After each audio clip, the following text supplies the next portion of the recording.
Ethics in clinical practice. Would you recognize it? What does it mean to you? Essentially, it boils down to every decision that's made on behalf of a patient is in their primary best interest and is the most efficient way of trying to improve their physical capacity and function and to optimize their outcome. From a rehabilitation point of view, the first initial objective is to make sure that the condition that the patient is presenting with falls within your scope of practice. If it's outside your scope of practice, then you have an ethical and moral duty to refer on to another specialist. Now, that makes the assumption that you know and can identify when a condition may not fit into your scope of practice. Now, that's not always as clear-cut a distinction as one might hope.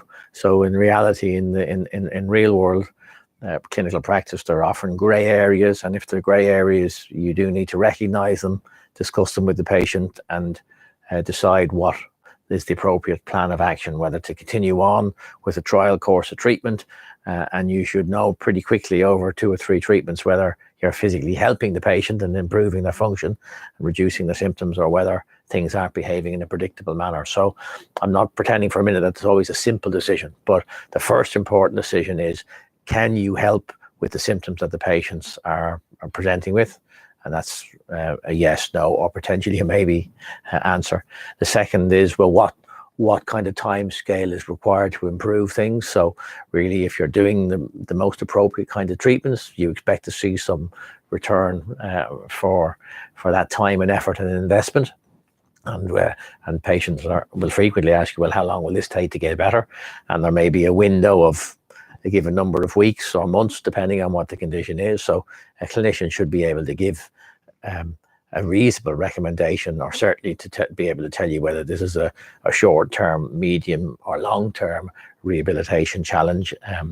The other thing, obviously, is people will often ask you, well, will it get fully better? And whilst we always hope that conditions will fully resolve, unquestionably, if you have significant trauma to joints, or fractures or reconstructions, the joints or the tissues may not recover to their same level as their pre-injury status.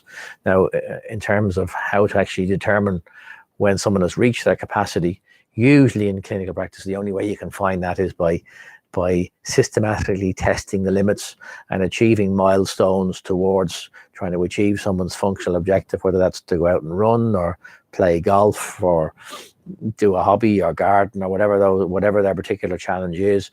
And the clinician's job is to try and steer a pathway with systematic milestones that people need to achieve in order to move on to their next level of challenge that brings them closer to what their goal is. If somebody had an anterior cruciate reconstruction, well, by and large, you're looking at 6 to 8 months of progressive work in order to get back to playing sport. And that's just the reality. Now, professional sports guys might accelerate that to 4 or 5 months, but that would be with massive amounts of input. So there are discussions, obviously, that you can have with a patient. If it becomes immediately obvious that the type of condition or the severity falls outside the scope of physiotherapy practice, then it really is an ethical and a professional ethics matter to seek further investigation, whether that's to refer back to a GP, whether that's to order more tests, and to pursue examinations that may help with differential diagnosis if there's something that doesn't really fit the bill, or if one is concerned that there might be more serious kinds of pathology going on. Now, that's a little bit of an elephant in the room, because very often clinicians, myself included, won't always verbalize immediately. They might be suspicious of some other condition. Let's say, for example, someone presents to us with weakness in the leg. Now, there could be a whole host of simple, obvious reasons, but there could be some other more sinister kind of problems, like neurological conditions, like multiple sclerosis or something along those lines. And sometimes the little clues in what you find on examination or how the symptoms behave, which make you suspicious that something's not fitting into a specific pattern. maybe a textbook pattern, but more often than not, it's not a textbook pattern. It's a pattern that you recognize from seeing the conditions over many years. So you wouldn't necessarily say to the patient, I'm concerned about MS.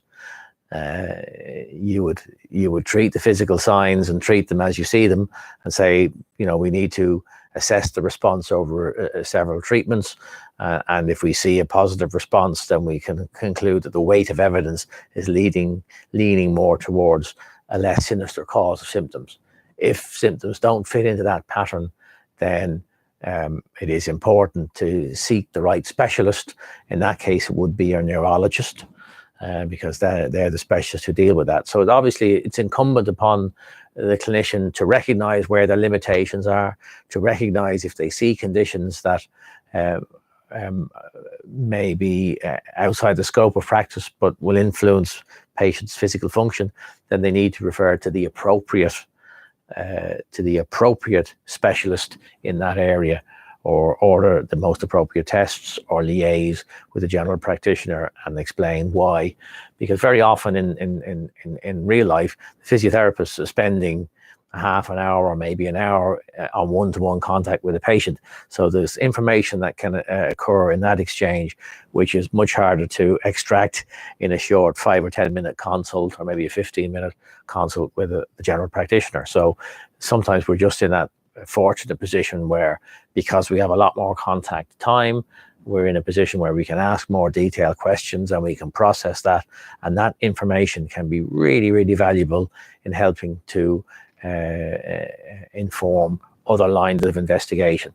And that's really very, very important for clinicians who are involved with the management of patients, that they all liaise together. And unfortunately, that sometimes doesn't happen, and the lines of communication aren't as smooth and clear as they should be. So that's I guess really is bordering on an ethical issue too. But if all the clinicians involved in the patient's care aren't sharing their ideas, and everybody will have a different perspective and may have gained different information, really ultimately in complex cases, that's really the only way to effectively manage things. So ethics in clinical practice really boils down to making decisions that are primarily in the patient's best interests, that aren't influenced by financial decisions or financial gain. And if there are supplementary pieces of equipment or tests ordered, there needs to be a high degree of confidence that they're going to improve patients' function. Otherwise, it's more speculative. And I think in situations where it is more speculative, I think as clinicians, we just need to be honest and say, look, this lumbar corset may or may not help you. It's worth a try, given that we've reached a bit of a plateau here, or I think you do need to use a stick, or move from a stick to a frame if you're very unsteady, or whatever the particular discussion is. So it really just comes down to transparency. For you as a patient, what it really means is that you need to have confidence that the decisions that are being made for you are being made on the back of logical decisions.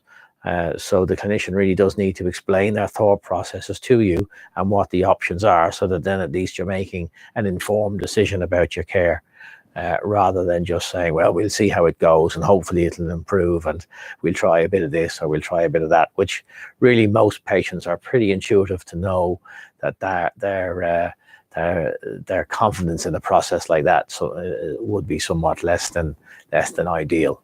So not an issue you frequently hear discussed, ethics in clinical practice.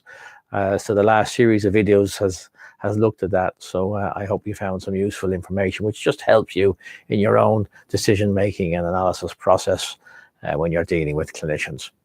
Thanks for watching. I'll see you again in another video. Bye for now.